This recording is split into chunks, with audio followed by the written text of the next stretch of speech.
আমরা এখানে আরো কতদিন থাকবো? আমার কাজ শেষ হতে আরো সপ্তাহখানি লাগবে। কেন, তোর কি বোরিং লাগছে? ও, তোর যদি বোর লাগে তাহলে তুই ঢাকায় চলে যা। আরে না, বোরিং লাগার কিছু নাই, বাট বাট সাথে কেউ একজন থাকলে ভাল লাগতো আর কি। ছোট, আমি কিন্তু তোর বড় ভাই।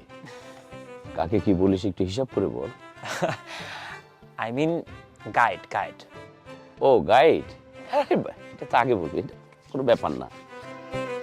অজগর, আমাদের জন্য কফিটা নিয়ে আয় তো। অজগর না।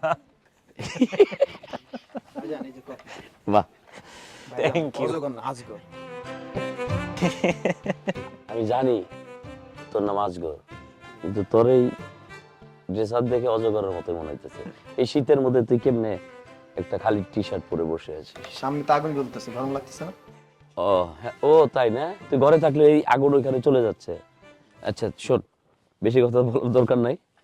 কালকে তুই ছোটকে নিয়ে তোদের এই সুনামগঞ্জের যে সুন্দর সুন্দর স্পটগুলো আছে এগুলো ঘুরিয়ে দেখাবি, পারবি না? জি ভাই, পারবো। আচ্ছা ভাইজান, আজগর থাকতে আপনি কোনো চিন্তা করুন না। কাল সকালে হাওরের নীলাদি লেক, জাদুকাটা নদী, শিমুল বাগান লেক আপনি সব ঘুরে দেখাবো কালকে সকালে। ও, আসলে বেশি কথা বলা লোক না আমার একদম পছন্দ না। প্রয়োজন হলে বলবো, নো ওয়ারিস।